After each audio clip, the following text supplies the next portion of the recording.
This is Tennis Now.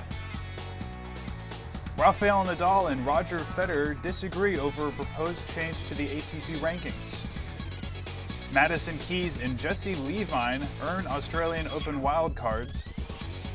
Goran Ivanesivic will not be Croatia's Davis Cup captain. And the Queensland Tennis Centre will be ready for the Brisbane International. All of this and more on Tennis Now. Welcome to Tennis Now's twice-a-week news update show, where you've got all you need to know about what's going on in tennis. I'm James Waterson, and over the weekend, Rafael Nadal continued to advocate for a two-year ranking system for the ATP.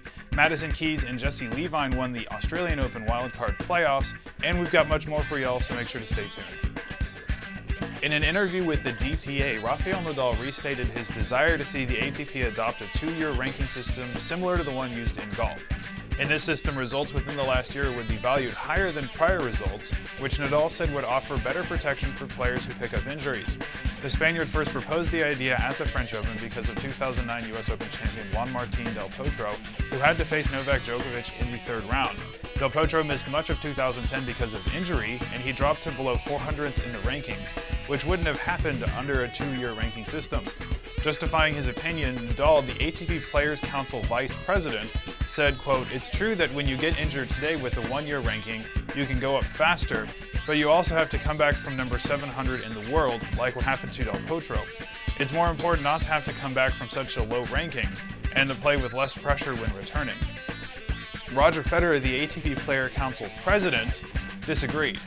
Well, I'm not a big fan of it, just because I think it would make things rather boring, but that's my personal opinion. Other than that, as the president of the Player Council, I think it's not a good thing for the lower ranked players, to be quite honest. I think it's going to be a struggle for them to make a big breakthrough. It's going to take them multiple breakthrough, and so the dream of having one great tournament and making a move, in my opinion, is never going to happen. And I like golf, but I couldn't tell you who's in the top 10 of golf right now. I couldn't even mention 4 players. So this is where I think tennis lives from: the weekly rankings we have, the changes. You guys love it, I think. You guys like writing stories and the debates about what's going on. If we had a two-year ranking, things would be so slow and nothing would really move. That I can't support it as a president of the Player Council, and I have to look at all the players in the eye.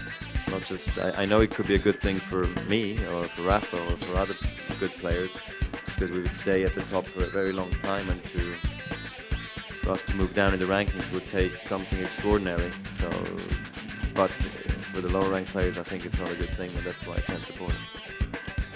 Well, both men have certainly stated their cases here. Where do you stand on this? Do you agree with Nadal? Do you think that a two-year ranking system would help tennis because it would put less pressure on players returning from injury? Or do you agree with Federer, who said that it would be too hard for young up-and-coming players to climb the rankings because the results wouldn't matter as much? Make sure to let us know where you stand below. American rising star Madison Keys and 24-year-old Jesse Levine received wildcards into the Australian Open after they won the USTA's Australian Open wildcard playoff on Sunday. The 16-year-old Keys, ranked number 272, won her first ever Grand Slam singles match earlier this year at the US Open. She received a wildcard for the US Open as well after she won a similar playoff before the tournament. Now in the final this past weekend, Keys beat 229th ranked Gail Brodsky, who defeated Melanie Oudin and Coco Vandeweghe earlier in the tournament 6-3, 6-4. On the men's side, Levine dominated 2005 US Open semifinalist Ravi Ginepri 6-0, 6-2, 6-1. Currently ranked number 164, Levine is perhaps best known for upsetting Marat Safin in the first round of Wimbledon in 2009. Croatia's Tennis Federation has ruled out Goran Ivanesivic as its Davis Cup captain because of his salary demands. On Friday, the Federation said Ivanisevic asked for about $130,000 for a one-year contract, but despite his notoriety, that price was deemed too expensive. That being said, he will be Croatia's captain on a one-time unpaid basis when they play Japan in February. Meanwhile, former top 10 player Martin Gaiti was named as Argentina's new Davis Cup captain. Gaiti, who reached the quarterfinals of the French Open in 1985, replaces Tito Vazquez, whose contract wasn't renewed after Argentina lost to Spain in the Davis Cup final. Gaiti will serve as captain in 2012 and 2013, and he will be joined by Mariano Zabaleta as vice captain. The Queensland Tennis Centre, home of the Brisbane International, is ready for next month's tournament after work to repair flood damage sustained earlier this year was completed. The flood, induced by heavy rain, caused nearly $30 billion of damage across Australia.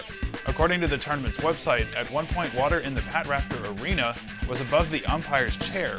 Now, most of the facility was reopened in February, but repairs on the grass and green clay courts didn't finish until October. Along with the required repairs to the facility, the size of the players' changing rooms and gym were increased, and a dedicated player entrance was added. Now, there's going to be quite a star-studded lineup at the first tournament of the year. Andy Murray, Gilles Simon, Maria Sharapova, Samantha Stosur, Serena Williams, and Kim Clijsters are all scheduled to compete at the tournament.